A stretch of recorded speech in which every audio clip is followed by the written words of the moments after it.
This is a video in clinical medicine from the New England Journal of Medicine.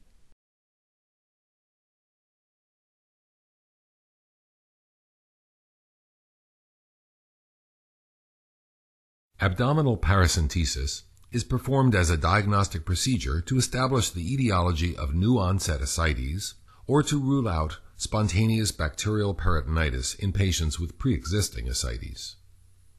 Large volume paracentesis is performed in hemodynamically stable patients with tense or refractory ascites to alleviate discomfort or respiratory compromise.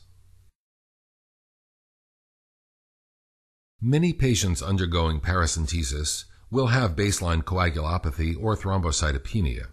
However, the incidence of clinically significant bleeding during paracentesis is extremely low, and routine use of fresh frozen plasma or platelet concentrates is not recommended.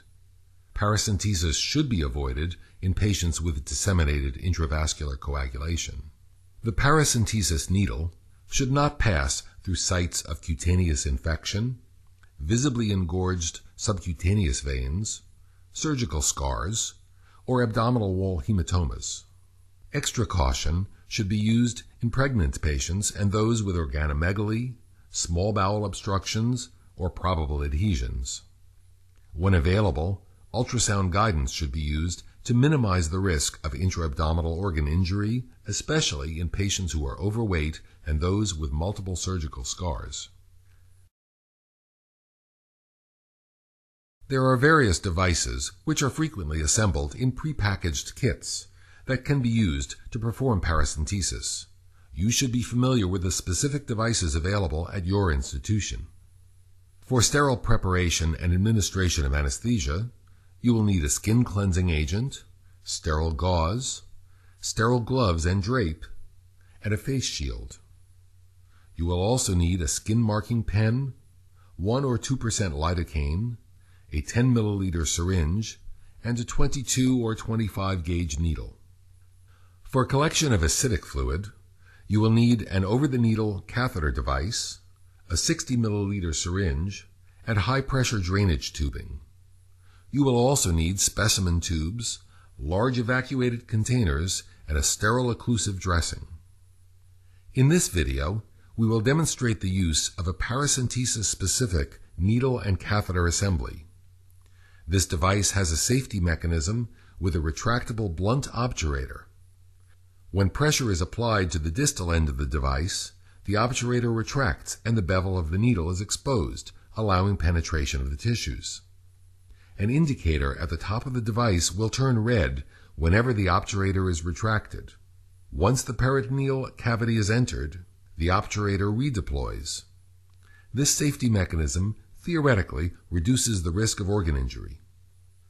Additional advantages of paracentesis-specific devices include multiple distal drainage holes which facilitate rapid fluid removal, and a pigtail mechanism that curves the distal end of the catheter away from intra-abdominal structures during advancement.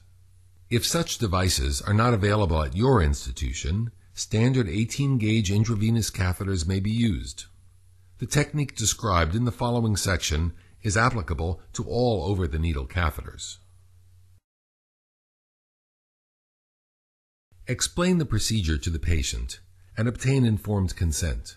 Risks of bleeding, infection, intra-abdominal organ injury, and post-procedure hypotension should be discussed. Position the patient supine in the bed with the head slightly elevated. Recommended sites of needle insertion are 2 centimeters below the umbilicus in the midline and either the left or right lower quadrants.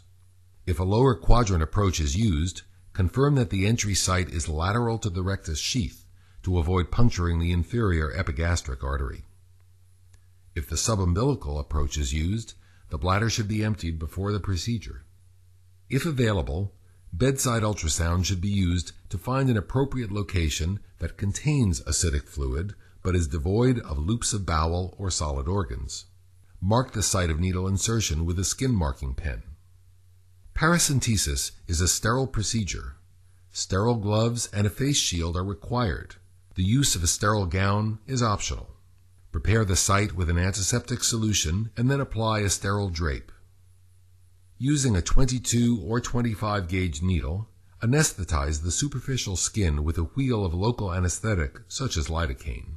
Continue to anesthetize the deeper tissues in the anticipated tract of the paracentesis catheter, intermittently pulling back on the syringe every 2 to 3 millimeters.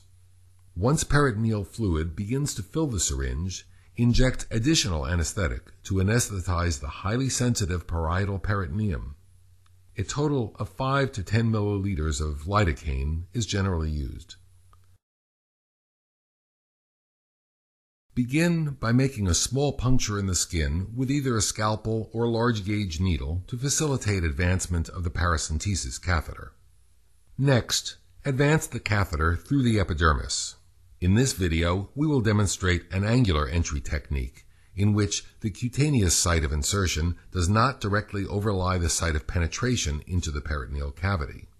Alternatively, a Z-tract technique may be used. In this method, the cutaneous tissues are pulled 2 centimeters caudad prior to needle insertion and advancement through the peritoneum. When the catheter is withdrawn at the end of the procedure, the cutaneous entry site will retract to its original position. Both techniques ensure that the cutaneous and peritoneal insertion sites do not directly overlie each other, theoretically minimizing the risk of an acidic fluid leak following the procedure. Intermittently pull back on the plunger as you continue to advance the needle through the subcutaneous tissue. Bedside ultrasound may be used to confirm proper placement. You may feel a sudden loss of resistance when the needle pierces the peritoneum. Immediately stop advancement once the acidic fluid begins to fill the syringe. Next, guide the plastic catheter over the needle and into the peritoneal cavity, and then remove the needle. If a diagnostic sample is required, attach a large syringe to the catheter and aspirate 30 to 60 milliliters of fluid for analysis. For therapeutic large volume paracentesis, attach the high pressure tubing to the end of the catheter and then to an evacuated container. Further containers may be used for collection of fluid if necessary. Blood pressure and heart rate should be monitored during large volume paracentesis. Once the desired quantity of fluid has been removed, withdraw the catheter and apply a bandage. Aspirated fluid should be immediately placed into appropriate specimen tubes. A tube without additives should be sent for chemical analysis of albumin and total protein concentrations. An EDTA tube should be sent for evaluation of cell count and differential. Blood culture bottles should be inoculated at the bedside using aseptic technique if spontaneous bacterial peritonitis or other infection is a diagnostic concern. Specimens for other tests, such as cytology or mycobacterial culture, may be sent depending on the clinical scenario and are discussed in further detail in the accompanying written supplement.